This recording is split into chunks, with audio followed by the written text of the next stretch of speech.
Perkenalkan, nama saya Nisrina Atira Lubis, NIM 1203151025. Saya mahasiswa dari Universitas Negeri Medan, Fakultas Ilmu Pendidikan, dan jurusan bimbingan dan konseling. Di sini saya membuat video ini dalam rangka untuk menyelesaikan tugas mata kuliah filsafat pendidikan. Masuk ke pertanyaan pertama, yaitu ada namanya jelaskan pernyataan berikut, yaitu pendidikan berperan penting dalam mewujudkan dan mengembangkan nilai-nilai baru yang diinginkan menuju masyarakat Indonesia baru. Di sini kan dalam artian ada pentingnya mewujudkan. Mewujudkan itu menurut pandangan saya gitu kan. Mewujudkan itu dimana pendidikan ini semakin lama semakin mengembangkan atau mewujudkan ilmu pengetahuan dan teknologi yang semakin canggih gitu. Jadi dia membuat metode-metode pendidikan yang untuk kedepannya itu semakin efektif dan semakin bisa mengikuti zaman yang semakin lama semakin canggih begitu. Terus untuk mengembangkan nilai-nilai yang diinginkan menuju masyarakat yang baru itu kita mengembangkan itu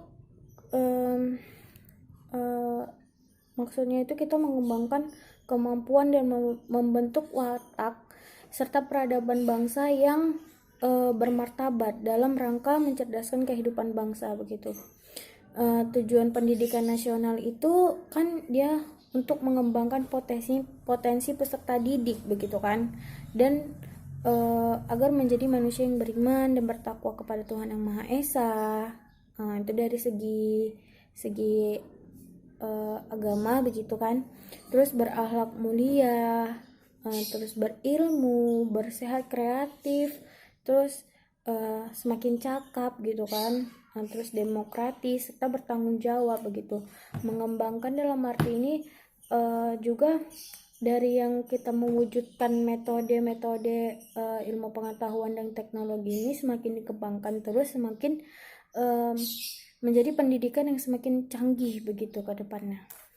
Ke pertanyaan kedua, yaitu Good dan Brophy 1986 menyebutkan 8 profil guru yang diharapkan siswa, yaitu pria yang suka berteman, beremosi matang, jujur dan ikhlas, dapat dipercaya, sehat mental, dapat menyesuaikan diri, merupakan pribadi yang kuat yang memiliki otoritas tapi tidak otoriter. Dari kedelapan profil tadi, jelaskan yang mana 4 yang sudah kamu miliki dan kenapa kamu sudah merasa sudah memiliki profil tersebut begitu kan.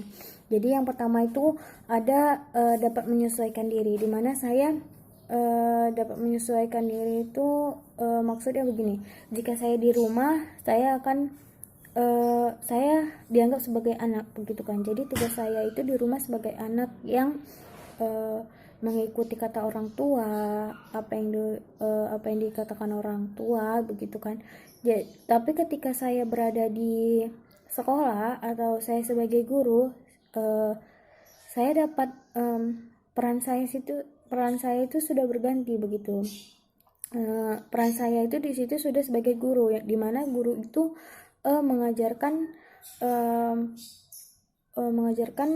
dan membimbing anak-anaknya begitu, anak-anak murid begitu kan.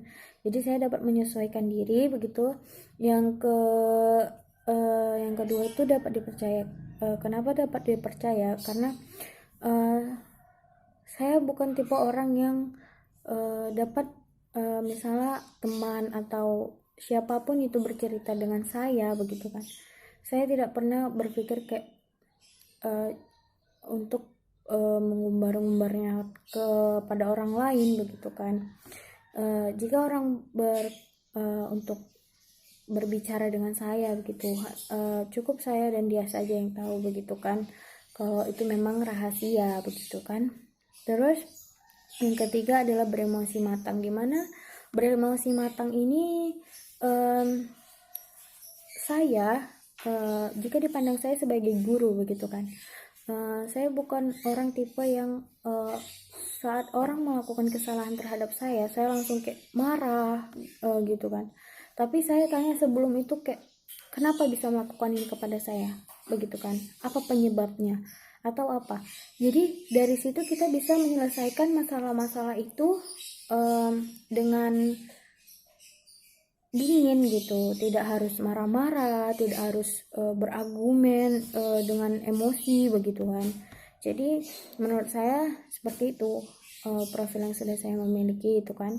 Terus yang terakhir ada suka berteman, dimana dalam memilih berteman saya tidak memikirkan kayak aku harus berteman dengan yang ini, aku harus berteman yang ini. Saya tidak begitu.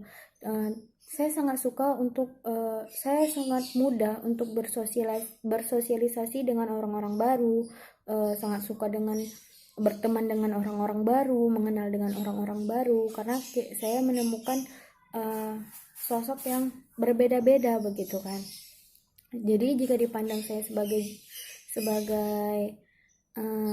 guru, saya sebelumnya itu saya memperhatikan bagaimana anak-anak atau siswa-siswa saya seperti itu kan.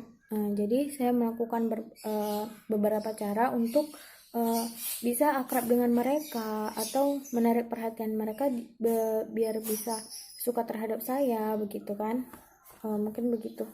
Baiklah, di sini saya akan menjawab pertanyaan ketiga, yaitu pertanyaannya, cari 2 teori hakikat pembelajaran kemudian jelaskan. Yang pertama itu ada dari menurut Susanto 2013 halaman 9, dimana kata pembelajaran diambil dari kata dasar ajar ditambah awalan pe dan akhiran an, menjadi pembelajaran yang diartikan sebagai proses, perbuatan, cara mengajar atau mengajarkan sehingga anak didik mau belajar. Dimana di sini pembelajaran itu merupakan sebuah proses atau perbuatan dimana dengan melakukan berbagai cara untuk pengajaran untuk si siswa tersebut agar mau belajar begitu kan. Jadi menurut saya di sini proses itu merupakan dimana proses kita sebagai guru itu untuk melakukan berbagai cara pembelajaran atau membuat berbagai metode pelajaran yang menarik sehingga si siswa tersebut itu ingin belajar begitu. Yang kedua menurut Siregar sedangkan menurut Winkel 1991 dalam Siregar 2014 halaman 12, di mana pembelajaran adalah rancangan atau untuk mendukung proses belajar siswa begitu kan, dengan memperhitungkan kejadian-kejadian ekstrim yang berperan terhadap rangkaian kejadian-kejadian intern yang berlangsung dialami siswa begitu kan. Di sini maksudnya adalah jadi pembelajaran itu adalah seperangkat tindakan yang dengan sengaja dirancang untuk memudahkan siswa untuk mengembangkan potensi yang dimilikinya secara maksimal begitu. Pertanyaan nomor 4 yaitu jelaskan hak dan kewajiban guru sebagai tenaga pendidik dalam lembaga pendidikan formal yang sudah dijamin dan diatur dalam Undang-Undang Nomor 14 Tahun 2005. Jadi di sini hak-hak pendidik atau guru adalah yaitu yang pertama penghasilan dan jaminan kesejahteraan sosial yang pantas dan memadai begitu kan. Yang kemudian ada penghargaan sesuai dengan tugas dan prestasi kerjanya guru tersebut gitu. Yang ketiga pembinaan karir sesuai dengan tuntutan pengembangan kualitas. Kemudian ada perlindungan hukuman dalam melaksanakan tugas dan hak atas hasil kekayaan intelektual.